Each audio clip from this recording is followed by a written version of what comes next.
यहाँ के विधायक और पूर्व मंत्री जिनने आपने बोलने का समय ही मुझे दिया, दोनों बहनों के लिए जोरदार ताली बजा सुश्री उषा ठाकुर इस पूरे आयोजन के लिए सूत्रधार की भूमिका निभा रहे हमारे बीच महापौर माननीय पुष्पमित्र भार्गव जी, जोरदार पुष्पमित्र भार्गव जी को इस अवसर पर दोनों जिलाध्यक्ष श्रीमान श्रवण चावड़ा जी, सुमित मिश्रा जी, श्रीमती दीना सतीश मालवीय जी, जिला परिषद के अध्यक्ष श्री निरंजन सिंह चौहान जी, गौशाला आप ही देखते हो एमआईसी की तरफ से, और यादव जी, जोरदार ताली बजाएं सभी के लिए और यहाँ के अध्यक्ष के लिए। मैं तो पूरे मंच पर बैठे सभी प्रशासनिक अधिकारीगण और यहाँ इस सभागार में मौजूद आप सब, पहले तो विलंब से आने के लिए क्षमा चाहता हूँ, बहुत ज्यादा देर हुई है, लेकिन अभी भी कुल 2-4 दिन में बात समाप्त करूंगा, क्योंकि आज ही दिल्ली के अंदर एक और कार्यक्रम में मुझे जाना, लेकिन सच्चे अर्थों में आज तो हनुमान जी का जीवन जयकारा लगा है, बोले बजरंगबली भगवान की। और हम सब आज महू के अंदर ये जो आशापुरा कामधेनु गौशाला वाकई अद्भुत, मैं यशस्वी प्रधानमंत्री का जोरदार अभिनंदन करूंगा श्रीमान नरेंद्र मोदी जी। बीते कल माननीय नरेंद्र मोदी जी अशोकनगर में आनंदपुर धाम के अंदर इसी प्रकार के आश्रम के अंदर सदगुरु महाराज के आश्रम में आकर के लगातार कोई भी आश्रम में जाओ, हर आश्रम में बाकी कर्म के साथ गौ सेवा का एक संकल्प सदैव युगों युगों से भारत के अंदर जुड़ा हुआ, और गौ माता की तो बात ही अलग है। गौ माता की अगर हम बात कर रहे हैं तो हमारी अपनी माँ के अलावा एक ऐसी माता जो अपने बच्चों को तो पालती पोसती है, लेकिन हमारे लिए भी अमृत रूपी दूध उपलब्ध कराती है, ऐसी गौ माता की जिनके अंदर 33 करोड़ देवी देवताओं का वास होगा। इस देश की पहचान दुनिया में दूध दही के एक तरह से माना जाता है कि ये ऐसा देश है जहां दूध दही की नदियां बहती। ये भावनात्मक बात हो सकती है, लेकिन सत्य इस बात में भी है, दुनिया में सबसे ज्यादा दूध उत्पादन क्या होता है वो ब्राजील नामक देश है, लेकिन ब्राजील के अंदर भी हमारी देसी गौ माताओं की नस्ल आज से 150 साल पहले गई, तो ब्राजील का पूरा दूध उत्पादन का चक्र बदल गया। आज हम ब्राजील की गणना करें और एक में ऐसी कई सारी घटना है, लेकिन काल के प्रवाह में समय के साथ चलते चलते अपने इस देश के अंदर जहाँ गौ माता के बिना कोई गाँव की कल्पना नहीं कर सकते, शहर की बात नहीं सोच सकते, हमारी संस्कृति तो इतनी धन्य है कि घर में अगर रोटी भी बनेगी तो सबसे पहली रोटी गौ माता के लिए गौ घास से देते हैं, कि पवित्र संस्कृति हमारे यहाँ पे मौजूद है। मुझे एक बात की इस भावना के आगे बताने में कोई तकलीफ नहीं है, ये परमात्मा ने हमको अपनी प्रकृति से जुड़ने के नियम बनाए। सबसे आखिरी रोटी कुत्ते की, पहली रोटी गाय माता की, घर के अंदर का सीधा अपने पहले कारण से अपने जो आराध्य है उनके पूजा पाठ करने वाले लोग उनको देने का है। लेकिन आज जब ये समय के साथ समय बदला, जो हमारे चरणों के बड़े बड़े जगह सुरक्षित थी, धीरे धीरे वोट बैंक की राजनीति के कारण से पूर्ववर्ती सरकारों ने वो सारी की सारी ले ली, पता नहीं क्या क्या कारण से धीरे धीरे करके गौ माताओं का हक नीचे चला गया। बाद में ट्रैक्टर आ गए,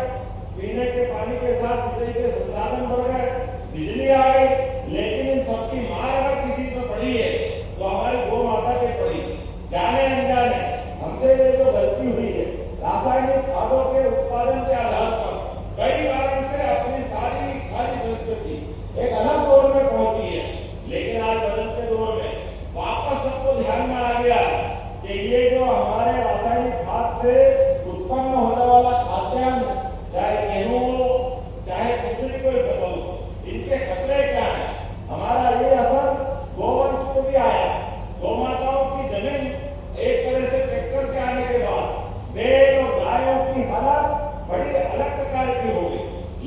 हमने तय किया है ऐसी कोई गोवंश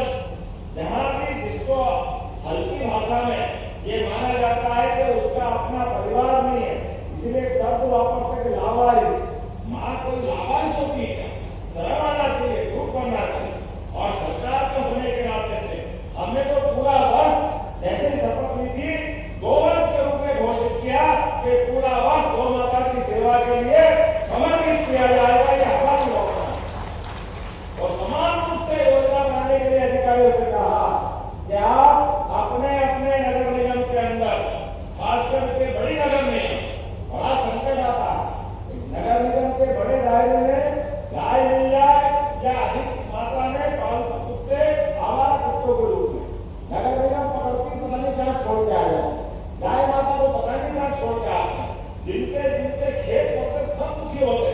हमने कहा ये नहीं चलेगा। नगर निगम अपने पूरे क्षेत्र के अंदर आदर्श स्थान उत्पन्न करे। पहले खिलत रख के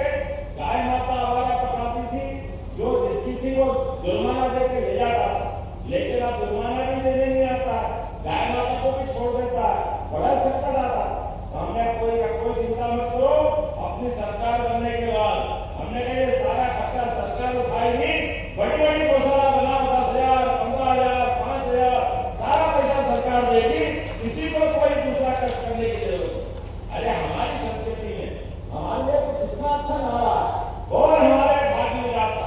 गीता गंगा गौ माता, इस संस्कृति को मानने वाले हम लोग। ऐसे में अगर गौ माता की बात आती है, जिनके घर गाय वो गोपाल, जिनके घर गाय का कुल वो घर गोकुल, तो गोकुल वृंदावन वाले लोग जोरदार आयोजन करो, बोले गोपाल कृष्ण भगवान की।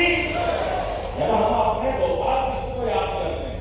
तो एक दिन में केवल जन्माष्टमी मनाने से काम नहीं चलेगा। हमारे लिए तो अपने आराध्य के लिए और ये सभी के लिए हमारे 33 करोड़ देवी देवता जिस गौ माता में है, मुझे इस बात की प्रसन्नता है जब ये कामधेनु गौशाला बन रही है, लेकिन उससे पहले अब गौशाला कितनी अच्छी हो रही है। हमारा ग्वालियर 9,000 से ज्यादा गौ माता है, भोपाल 10,000 गाय माता, उज्जैन 10,000 की गौशाला, ये 10,000 की गौशाला, और आज की स्थिति में भी 2,000, 3,000 गौ माता है, बहुत आराम से ले रही। पहले 10-20 गाय रखते थे, उसमें भी बड़े झंझट थे, कभी क्या हो गया कई बार ये पहले से लगता था कि गौ माता शरीर छोड़ गई, भूखे मर गई, पानी की प्यास की तकलीफ थी। हमने सारे संसाधन गुरु महाराज की सेवा में जोरदार हमारे अभी का कमा जाता है, सरकार की व्यवस्था अपने आप सुव्यवस्था में बदल जाती, इसमें कोई तकलीफ नहीं। और ये जब बन रही है तो मैं उषा जी आपसे कहना चाहूंगा, ये चाहे नगर निगम से आती हो गौशाला, लेकिन घर तो आपका है, ये विधानसभा आपकी है। और कविता जी आपका भी घर पास में है, यहाँ महू के हमारे सारे लोग हैं। निश्चित रूप से सरकार के माध्यम से तो हम चिंता करेंगे, लेकिन सच्चे अर्थों में ये गौशाला आपको सुपुर्द कर रहे हैं। आपको बधाई देना चाहूंगा, ये आपका परिवार बढ़ रहा है। अब यहाँ व्यवस्थाओं में जहाँ जिसकी आवश्यकता पड़ेगी, पैसे की जरूरत होगी तो मैं व्यवस्था कर दूंगा, लेकिन खाली पैसे से बात नहीं बनती, भावनाओं की जरूरत पड़ती है, अंदर की इच्छा शक्ति की भावना चाहिए। और आज के जमाने में ये परंपरा बन गई। अब तो गौशाला के अंदर अपने बच्चे बच्ची का जन्मदिन मनाने के लिए कई कई परिवार आ रहे, धूमधाम से आ रहे, और इससे अच्छा कौन सा स्थान हो सकता है। बड़े दुर्भाग्य के साथ कहना पड़ रहा है, उत्तर प्रदेश जैसे बड़े राज्य के अंदर एक गोपाल परिवार से आने वाले व्यक्ति वो कहते हैं ये तो खुशबू आती है। अरे भैया मान जाए खुशबू आती है, लेकिन पता नहीं क्या दुर्भाग्य है, केवल वोट के चक्कर में उनको गौशाला में बदबू आती। अरे भारत में रहकर गौशाला में जिसको बदबू आए उसको भारत में रहने का अधिकार से दुर्भाग्य के साथ कहना पड़ेगा। ये तो ऐसी बात हो गई कि अपने शरीर से अपने बारे में विचार करो। हमारे शरीर के अंदर भी कितने प्रकार की हमारी पंचेंद्रियों के माध्यम से हम भी अपने जीवन की दिनचर्या में कई बार इस दौर से निकलते हैं, तो क्या अपने शरीर से घड़ा करेंगे, अपने आप को मदद करें।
निश्चय किया